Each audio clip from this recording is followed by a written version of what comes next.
Esta es la historia de los Beatles y de la década que los catapultó a la fama. En 1960 el Partido Conservador inglés estaba en el poder y el pop americano predominaba entre los jóvenes. A finales de los 60 el primer ministro británico era un hombre de clase media y la cultura inglesa se expandió por el mundo. La píldora trajo consigo el sexo sin miedo al embarazo, la homosexualidad se legalizó y la censura en los cines desapareció. Los 60 fueron responsables de algunos de los mejores movimientos en arte, danza, mímica, música y teatro. La sociedad de consumo floreció. La mitad de los ingleses tenían casa propia y cada vez eran más los que veraneaban en el extranjero. De repente, con los Beatles, ya no íbamos a ser como nuestros padres.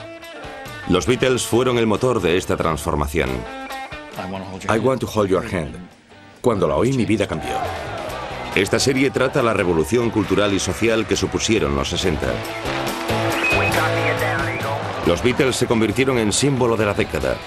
4 chavales de Liverpool que se enfrentaron al sistema establecido y ganaron. El mundo no volvería a ser el mismo.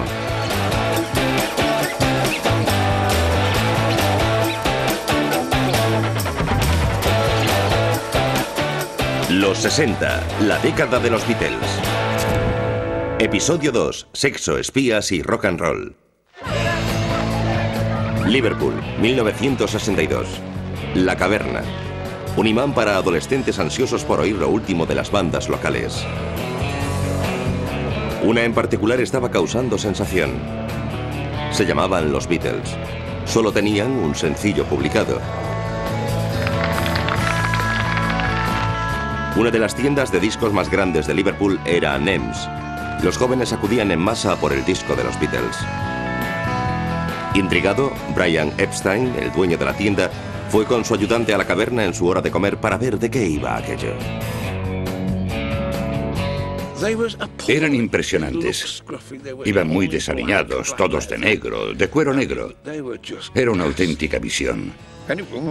Nos sentamos y para cuando recobramos el sentido, Brian me preguntó qué me parecía. Y le dije algo reacio que tenían algo especial. Desde el momento en que Epstein vio por primera vez a los Beatles se quedó hechizado. Y decidió hacerse manager de un grupo por primera vez. Intentó usar su poder adquisitivo para conseguirles una audición con una gran discográfica. Sabía que tenía algo bueno entre manos. Lo tenía decidido.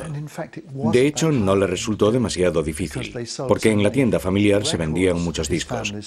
Podía ir a Decca Records en Londres y decir, soy un gran minorista y quiero una audición para mi grupo. Dijo que dejaría de comprar discos a EMI porque cuando hacía un gran pedido, EMI le aumentaba el precio. Se corría la voz de que Epstein había pedido 500 discos y el precio subía enseguida. Era increíble. Intuía el éxito. Brian Epstein se guió por su instinto con los Beatles, pero estaba lejos de saber el impacto que esto tendría en la década. Lady Lewisham, what do you think about our teenagers? I've met very many teenagers up and down the country when I've been travelling around, and I've been always particularly struck by their enthusiasm about everything. And I'm always very bored with people who say, oh, young people aren't what they were in my day. El día de Año Nuevo de 1962, Brian Epstein les consiguió a los Beatles su primera audición con Decca. La audición con Decca no salió bien, porque Brian les aconsejó erróneamente que mostraran su versatilidad. Él intentaba venderlos como un grupo para programas de entretenimiento, más que como un grupo de rock. Y tocaron temas que no tenían que haber tocado, del repertorio de Hamburgo, como Red Sails in the Sunset, un viejo tema de jazz. La audición de Decca sonó muy bien, pero lo hicieron muy rápido, una toma de cada canción. Epstein aprendió de la experiencia. Los adolescentes de los 60 no querían un grupo de entretenimiento propio de los gustos de la uniforme generación de los 50. Recuerdo los 50. Yo era una niña entonces. Era una época en blanco y negro. Y de repente, con los años 60, llegó el color. Observabas que el color lo invadía todo. En el arte, la danza. La gente estaba más creativa, estábamos más abiertos creativamente. Nos dejaban estarlo. Todo aquel con talento para el arte, por pequeño que fuera, podía ir a la escuela de arte. Allí estaba el caldo de cultivo de lo que estaba pasando. Era como, hagámoslo nosotros mismos. Eran sitios emocionantes. Por primera vez, estudiar no era algo exclusivo de la élite. En la Escuela de Arte de Liverpool, John Lennon compartió clase con jóvenes que se sentían con derecho a un futuro mejor. Se les animaba a tener ideas y creatividad. John hacía un rock bastante moderno en las escuelas de arte, que estaban dominadas por el jazz. Su grupo recibió un gran apoyo de ellas, un apoyo que nadie les había dado hasta el momento. Así que los Beatles florecieron en el ambiente escolar. Llevar la cultura a las masas se veía como una forma de romper las barreras sociales. Un defensor radical de esto y de sus propios orígenes de clase obrera fue Arnold Wesker, que abrió el grupo de arte Centro 42. Yo creo que fuimos responsables de montar el primer concierto de folk. Hasta entonces se tocaba en pubs y en garitos pequeños. Pero estaba el jazz. Montamos una gran banda de jazz. El Teatro Joven Nacional estaba de gira con Hamlet. Se organizaron exposiciones y recitales de poesía. Los conciertos tuvieron muchísimo éxito. Acudió mucha gente. Creo que todos venían de Londres porque decían, sí, ha estado bien. Y a mí me sonaba como si estuviésemos en Knightsbridge. No escuché a nadie con acento de Wellingborough. Muchos eran amigos de Arnold. Luego volvimos en coche y a mí me habían pagado. Había tenido una gran noche y había hecho el papel de cocinero de 96 años. Creo que fue una idea de lo más valiosa.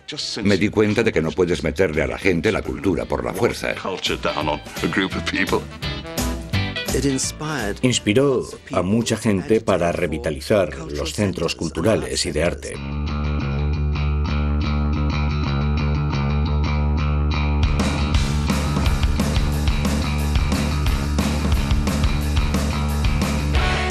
Pero los Estados Unidos seguían siendo la influencia dominante.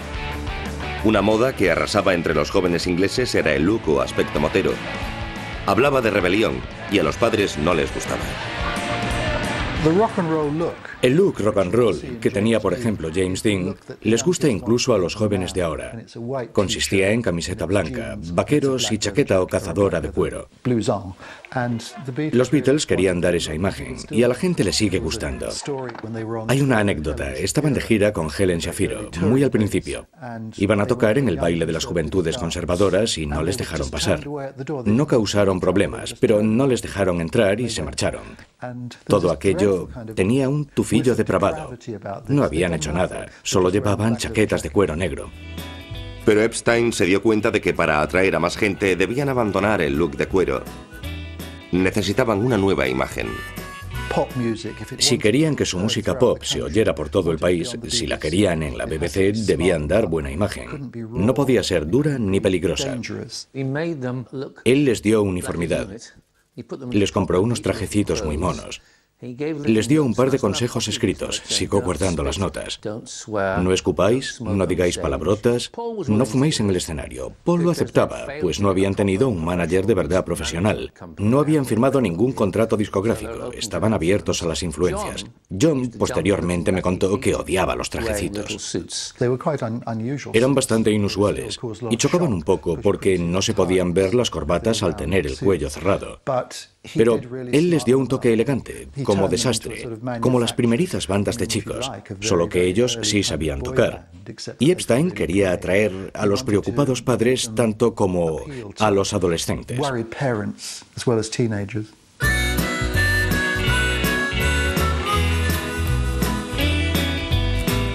El mercado adolescente estaba preparado para un grupo inglés. Los Beatles entraron en escena. En julio de 1962, Brian Epstein logró que firmasen con EMI. Epstein fue uno de los primeros en darse cuenta de que los 60 eran una década consumista. Para promocionar a su grupo, pidió a otro nativo de Liverpool que fuera su jefe de prensa. Me contuve y no respondí a Brian Epstein inmediatamente, porque mis padres y mi mujer me decían: ¿de verdad sabes lo que haces? ¿De veras vas a dejar una compañía internacional establecida y prestigiosa como Decca para asociarte con un tío que tiene una tienda de discos y un grupo de Liverpool?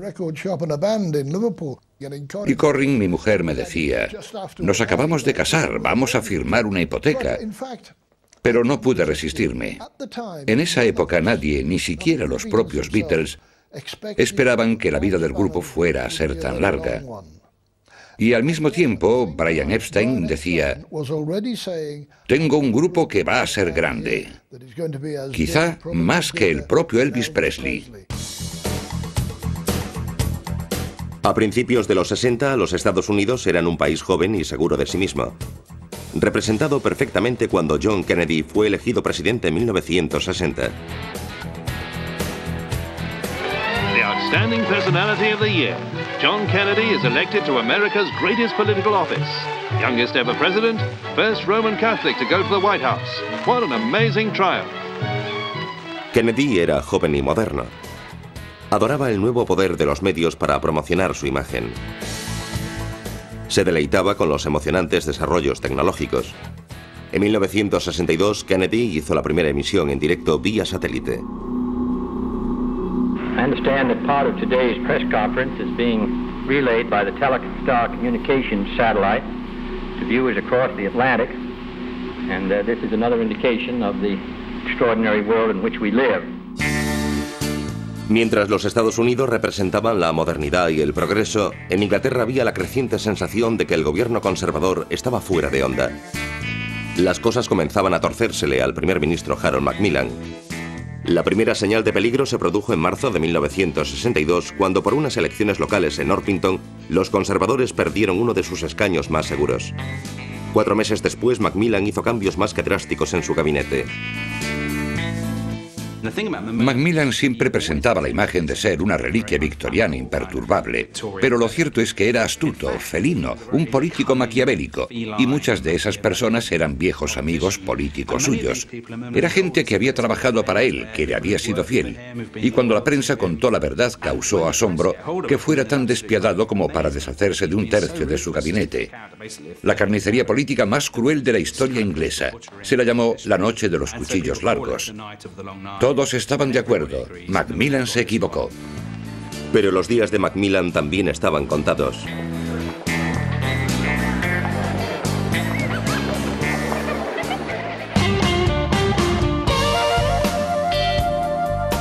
La rebelión estaba en el aire. Había una nueva casta de estrellas del rock que no se comportaba en público. Y cuando la principal cadena de televisión, la BBC, se negó a emitir música pop en horario diurno, un grupo de pinchadiscos independientes se tomó la ley por su mano y creó una emisora de radio pirata. En marzo del 64, el pop comenzó a emanar de un barco abandonado en el Mar del Norte. This is Radio Caroline on 199.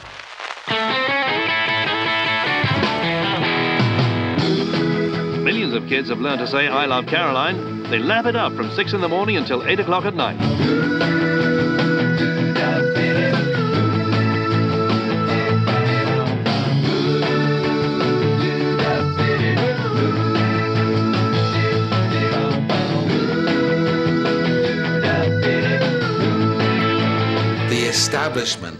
El sistema, por así decirlo, seguía cerrándose ante todo lo que fuera demasiado novedoso. Los 60 comenzaban a florecer. Empezaban a pasar cosas. Creo que el poder establecido se estaba atando a un mástil contra los nuevos vientos que soplaban.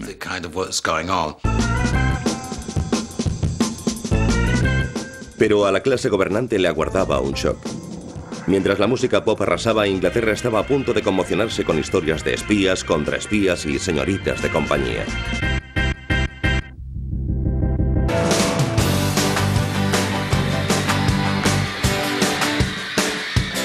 Con los 60 se inició la era de los medios de comunicación de masas. Dieron oxígeno a la publicidad para promocionar a los Beatles. La radio y la televisión permitieron a la gente rendirse ante sus adorables personalidades.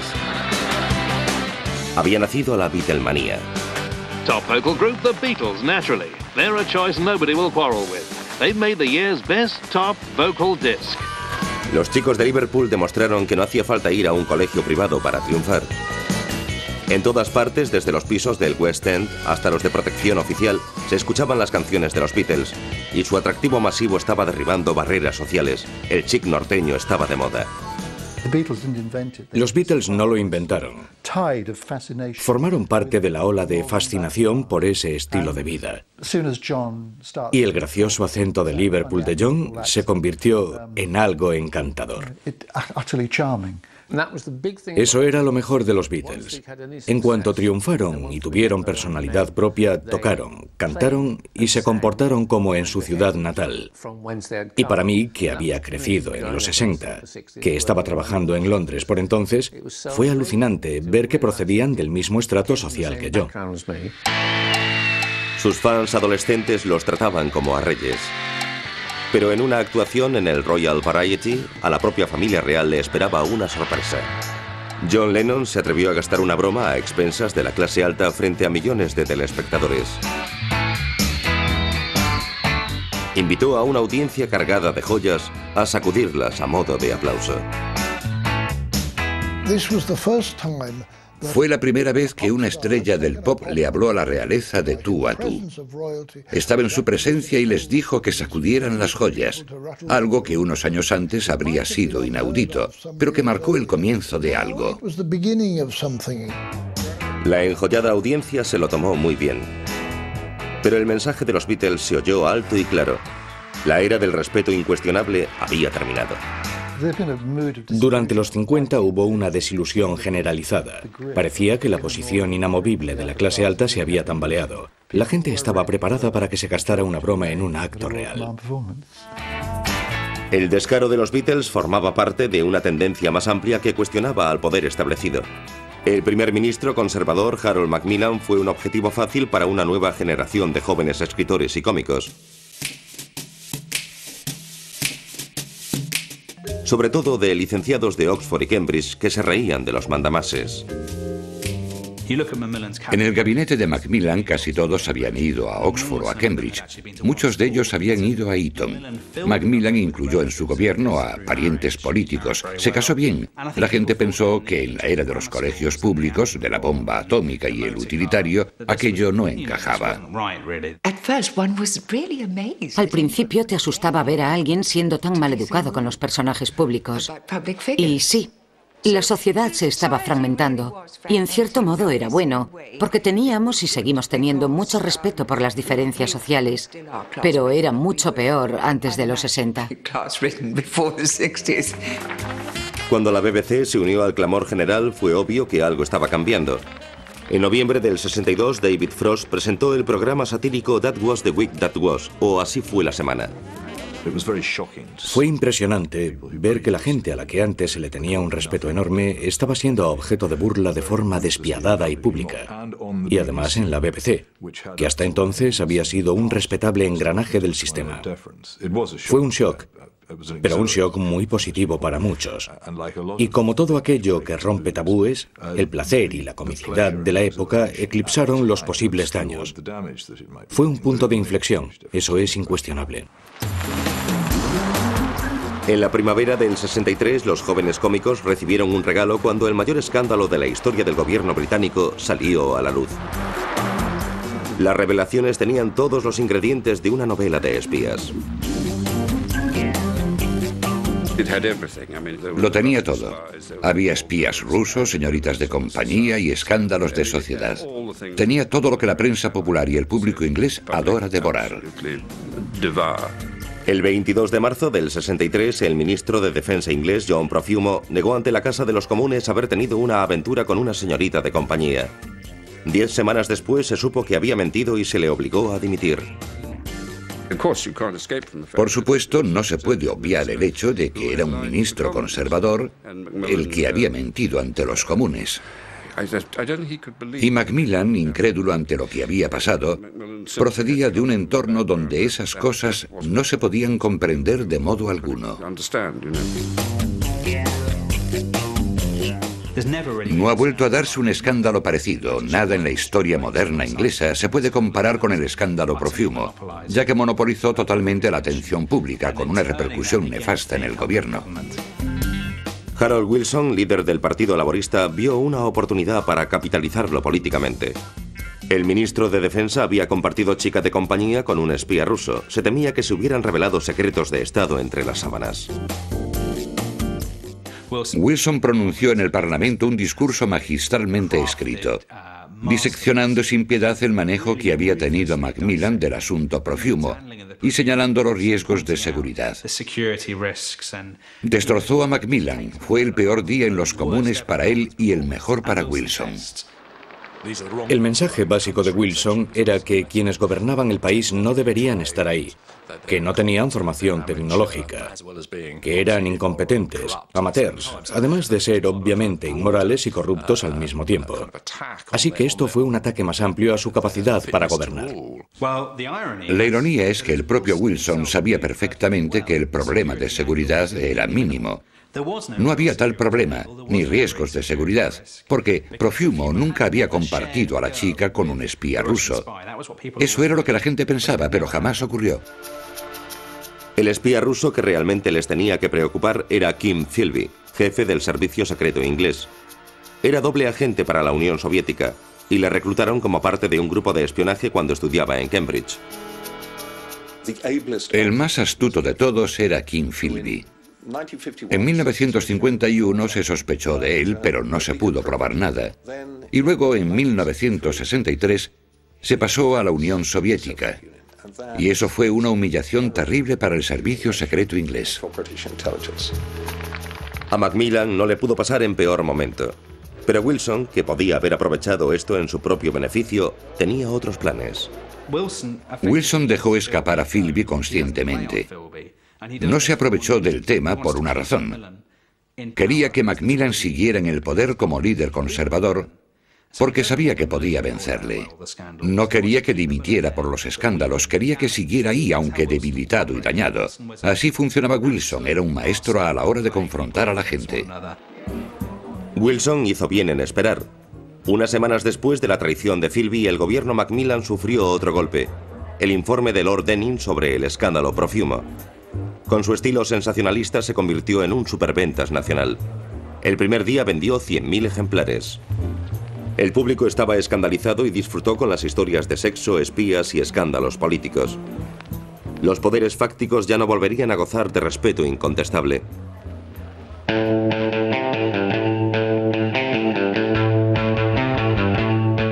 La sociedad inglesa comenzó a soltarse. Diseñadores como Mary Quant provocaron un cambio radical en la forma de vestir de los jóvenes, con diseños divertidos y experimentales para la mujer moderna.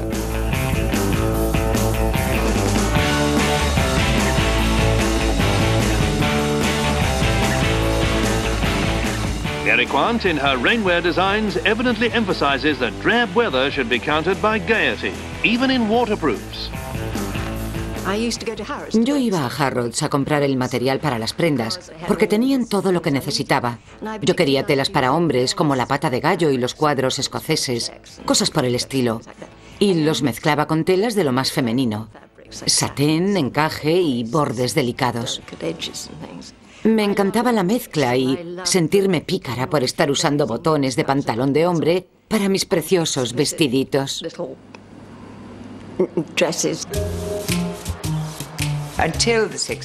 Hasta los años 60 tenías que parecerte a tu madre. Tu primera ropa de mujer era idéntica a la de tu madre.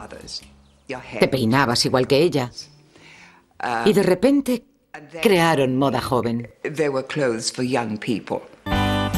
Mary Quant creció con ropa heredada y confeccionó sus propios diseños desde muy joven. En 1955 abrió la primera tienda en King's Road. Con apenas conocimiento del negocio, fue la primera en ofrecer moda joven, práctica y asequible.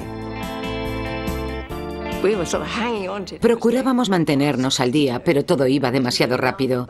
Y no sabíamos lo bastante del capital obrero y todo eso. Tuvimos un éxito arrollador. Daba vértigo. Se formaban colas en la tienda y la gente compraba como loca. A veces incluso veíamos caballeros ingleses con su bombín golpeando en el escaparate con el paraguas. Escandalizados, pero sin poder explicar la razón del escándalo. Los Beatles venían al bazar y se compraban ropa. Y John se compró su famosa gorra. Ya en plena fama venían al estudio y todas las chicas que teníamos allí se desmayaban. In her own sample room, she turned her designs into clothes. They quickly caught on, not only in this country, but in many others. Her flair for design met with almost instant success. And without intending to, she soon became a one-woman export drive. En 1963, la ropa de Quant se vendía no solo en Inglaterra, sino en toda Europa. Y por fin, los Estados Unidos se rindieron a sus pies. Los americanos comenzaron a venir de compras y me decían a su manera campechana: nos vamos a llevar esto y a copiarlo por todo el país. Los Estados Unidos estaban estancados, en el sentido de que se habían quedado en el look de cuando la guerra, como la ropa de la guerra que se ve en las películas, y el maquillaje. Y cuando veían lo que había en Londres, empezaron a desmelenarse y a cambiar de opinión, como solo ellos saben hacerlo. Les encantaba y se entregaron por completo. La invasión cultural de Inglaterra en los Estados Unidos estaba a punto de comenzar, con los Beatles a la cabeza. Pero antes los Estados Unidos se tenían que recuperar de un gran trauma. El 22 de noviembre de 1963, el presidente Kennedy fue a Dallas.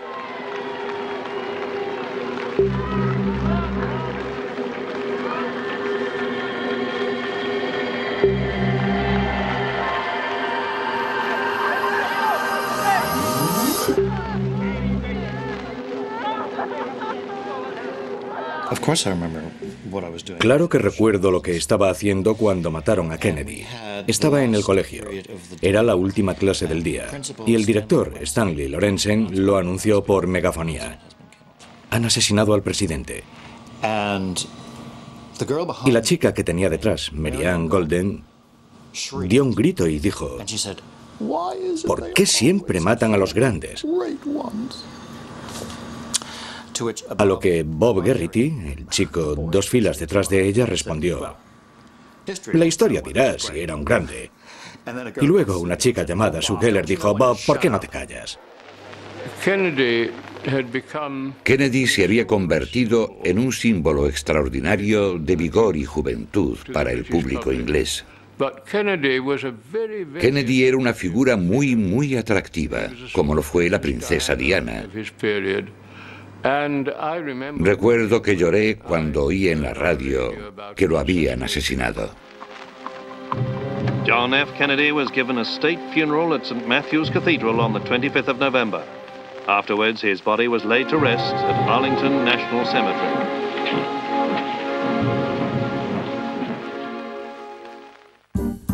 El día que asesinaron a Kennedy, los Beatles lanzaron su segundo disco en Inglaterra, que entró directo al número 1.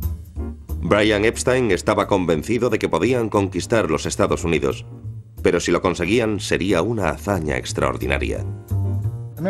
A los Estados Unidos siempre les han cautivado algunas cosas de Inglaterra. La historia, esa excentricidad, el acento.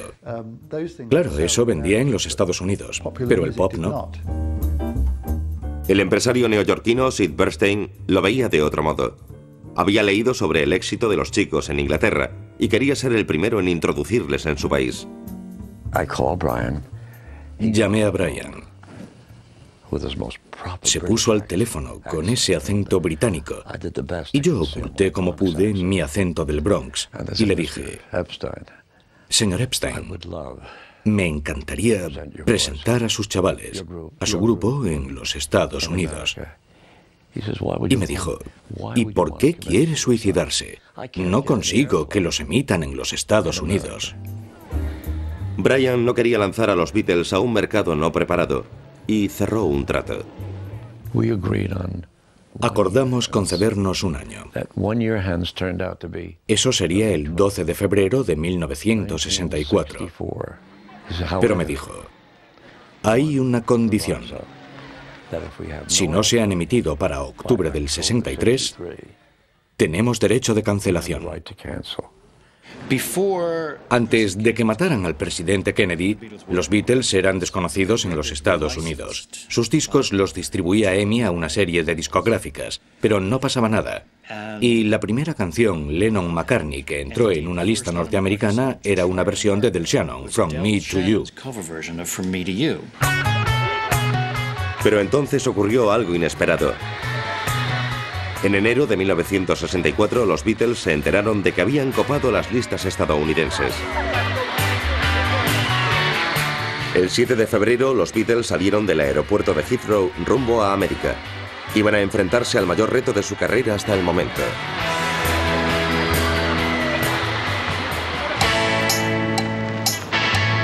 New Yorkers turned out in force, and making allowance for an American accent, the screams might have been genuine Merseyside. Los Beatles alucinaron con la histérica bienvenida dispensada. Fue una estratagema publicitaria de último minuto de los promotores americanos que regalaron camisetas a las chicas que fueron al aeropuerto. Pero los Beatles iban a tener que ganarse ellos solos a la prensa. Fue entonces cuando se enfrentaron a la prensa. Esta acudió para destruirles y representaron la comedia de Liverpool. Eso fue lo que cautivó de ellos. How many are bald that you have to wear those big?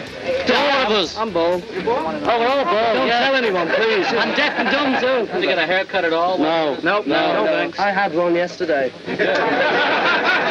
That's no lie. No, I think you missed. No? No, he didn't. No. You should have seen him the day before. Fue como una sirena generacional. Solo la oímos nosotros, pero respondimos a ella. Los Beatles no eran rockeros propiamente dicho. Quizá tuvieron su momento en Hamburgo, pero los veíamos como rockeros listos. Pero lo que se les daba realmente bien era componer. Yo intenté averiguar el porqué de su popularidad, porque la explosión de los primeros meses de 1964 fue impresionante. Y llegó abril, y tenían los 5 mejores sencillos de los Estados Unidos. Algo que nunca había pasado y no ha vuelto a pasar. Leí un libro de psicología que decía que un gran trauma, algo muy negativo, solo puede sustituirse con algo muy positivo. En otras palabras, el duelo por Kennedy requería algo positivo y con mucho poder. Supe que por eso triunfaron los Beatles. Le conté mi teoría a Paul McCartney una vez. Le pregunté si se lo había planteado y me dijo que no. Sigo pensando que tengo razón, pero el tío que lo vivió cree que no. La televisión también fue crucial para el éxito de los Beatles en los Estados Unidos. 2 apariciones en el programa de Ed Sullivan generaron nada menos que 73 millones de espectadores. Los Beatles se presentaron como los respetables rockeros que tus padres te dejarían escuchar. De hecho, a tus padres les encantarían. Yo vi a los Beatles en el programa de Ed Sullivan con mis padres, que eran cuarentones, y les gustó tanto como a mí, que tenía unos 16 años. Esa noche, cuando emitieron el primer programa de Ed Sullivan, Billy Graham, el evangelista, que nunca veía televisión porque lo prohibía la Biblia, rompió esta norma y los vio. Se dijo que en los 5 barrios de Nueva York esa noche no se robó ni un solo tapacubos. Según la policía, todo el mundo estaba viendo a los Beatles.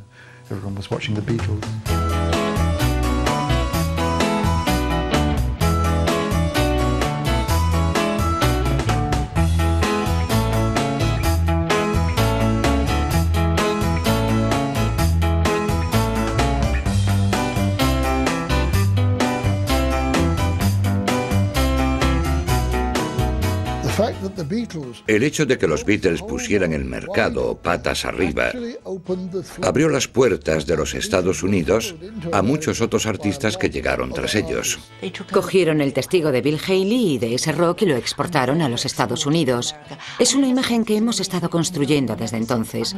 Blair no podría haber hablado del concepto Cool Britannia si no hubiésemos tenido ese punto de referencia en los 60. Fue una época genial para tener un grupo y para experimentar toda esa explosión que fueron los 60. Pero sobre todo le dio a todo el mundo la sensación de que cualquier cosa era posible, no solo en la música, pero sobre todo en la música.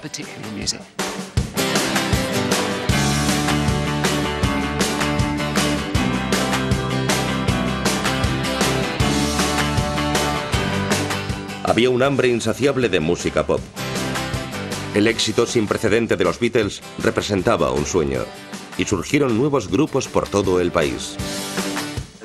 Sobre todo lo que venía de Liverpool. Se empezó a crear una rivalidad y algunas de las bandas eran buenísimas. Las del sur eran buenísimas, pero creo que los Beatles ejercieron una influencia notable. Sobre todo en el tema de la composición. Fueron los primeros grupos en escribir sus propios temas, grabarlos y tocarlos. Eran fantásticos. Lo que realmente estaba pasando a principios de los 60 fue que de repente, gracias a los Beatles, todo cambió socialmente. Daba igual de dónde vinieras o de qué clase social. Si tenías la formación adecuada, la personalidad, los contactos, si triunfabas, tenías libertad total y eso era alucinante. Alcanzar las estrellas ya no era imposible, ni algo reservado para unos pocos. Los Beatles, con sus orígenes humildes, lo habían demostrado. Nobody is going to challenge this award. The Beatles, voted World Top Vocal Group. Roger Moore's there to make the presentation. Los Beatles tuvieron un enorme impacto positivo en el pueblo inglés. En contraste, el gobierno parecía anticuado. Cuando el primer ministro Harold Macmillan dimitió en octubre de 1963, los conservadores cometieron el terrible error de escoger un nuevo líder de similar imagen y comportamiento. Los conservadores querían a alguien joven, a alguien de clase media, que supiera conectar con el gran público, alguien que diera una imagen británica, un nuevo líder que compitiera con Harold Wilson. Y lo que tuvieron fue a ser Alec Douglas, el 14º duque de Home, un terrateniente escocés. Los laboristas no daban crédito, tampoco la prensa, ni siquiera los propios conservadores, porque ellos esperaban que los liderase un hombre más joven. Las clases altas no entendieron que no podían estar siempre en el poder.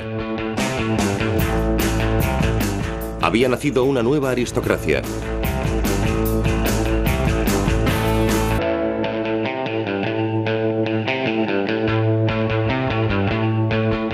Las elecciones generales de 1964 fueron la primera campaña totalmente televisada.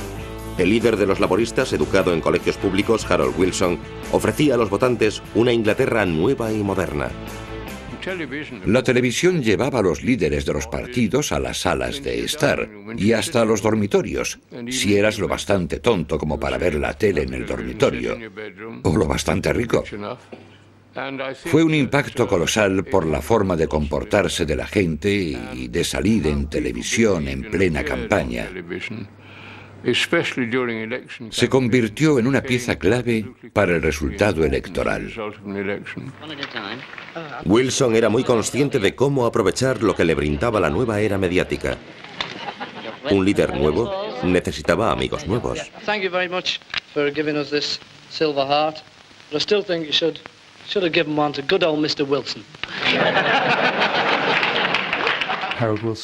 A Harold Wilson le impresionaban mucho las estrellas y quería codearse con famosos en el número 10 de Downing Street, como ha hecho Blair muchos años después. Le gustaba agasajar a las celebridades a toda costa, incluso invitando al mejor grupo de pop de la época, en su caso los Beatles. I'd just like to say the same as the others. Thanks for the Purple Hearts. Silver. Oh, yeah. Sorry about that, Harold. Thank you. Wilson flirteaba con los famosos para aumentar su popularidad durante su campaña, mientras el Partido Conservador parecía confiar en los viejos mantras. They say it'll be a close thing, whether the old place remains the same or finds itself under new management. El Partido Conservador demostraba tener cada vez menos respuestas, tan solo recortaba servicios públicos sin ofrecer nuevas perspectivas. Básicamente, la gente se hartó. También era una época de cambio secular. La gente quería que el gobierno hiciera algo con el paro, la educación, la sanidad. Los laboristas daban respuestas y los conservadores no. Pero cuando se supieron los resultados, la cómoda mayoría de los laboristas no se materializó. Wilson iba a gobernar con solo 4 escaños de ventaja. El diputado laborista de Leeds recuerda la decepción. Vimos cómo la mayoría se nos iba de las manos mientras viajábamos de Leeds a Londres. Y obviamente nos iba a resultar muy difícil sobrevivir a aquello. Era obvio que llevaban fuera del poder mucho tiempo y habían estado muy divididos en la oposición. Así que la gente todavía dudaba sobre si los laboristas podrían cumplir con su programa. Solo hay una razón por la que la oposición gana las elecciones, y es el estado de la economía. No hace falta mirar en ninguna parte, ni hablar de asuntos exteriores, ni ponerse a filosofar. Solo hay que ver cómo va la economía y si ésta refleja datos de desempleo, de amenaza a la calidad de vida o de lo que sea, los gobiernos pierden y la oposición gana. Puede que la victoria de Harold Wilson no fuera arrolladora, pero había una sensación real de que ofrecía una nueva perspectiva a Inglaterra mediante la innovación tecnológica.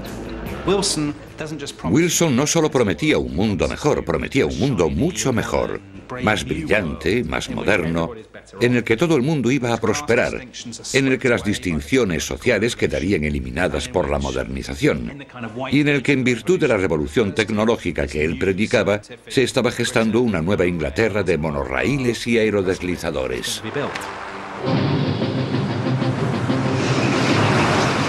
The range of man's creative genius is infinite. He's progressed from stone club to guided missile, and from the exploration of Earth to the conquest of space with artificial satellites. A comienzos de los 60, los científicos prometían un mundo nuevo. Desde las páginas de los cómics de Dan Dare salían rayos láser, mochilas de propulsión y robots domésticos.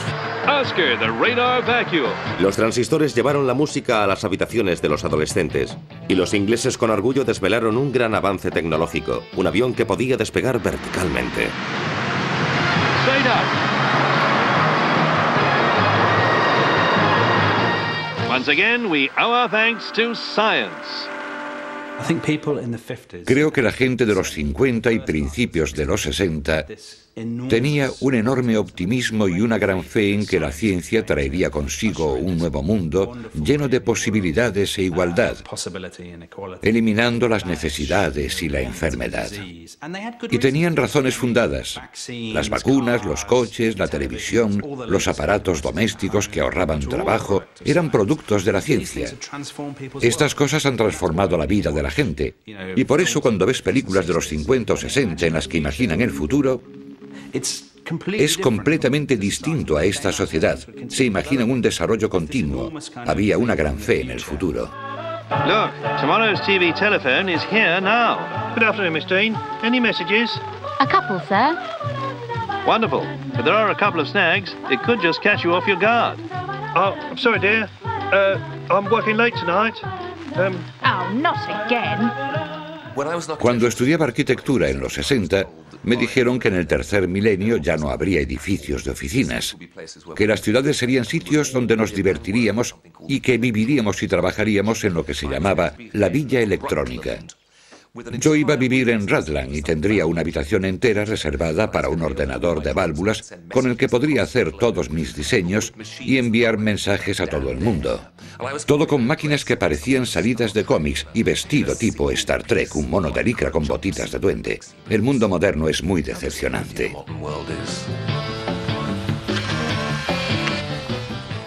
El hombre de la bata blanca en el laboratorio, con su maquinaria plateada brillante, era el que iba a diseñar nuestro futuro, que iba a ser fantástico. Entre lo que prometía la ciencia estaba que tendríamos mucho más tiempo libre y que nos desharíamos de algunas de las cargas que tiene la vida. Just imagine the scene when Mr. and Mrs. 2000 sit down to breakfast with their very own automatic au pair, which makes this pop-up toaster seem primeval. As an armour-plated home help, it costs £7,500. This idyllic breakfast scene illustrates the ingenious intricacy that can be applied to complicated but repetitive industrial manoeuvres. And while Mr. 2000 goes off to his work, naturally he'll be a computer programmer, the missus can settle down to the high life and enjoy watching someone or thing get on with it. It's well worth celebrating.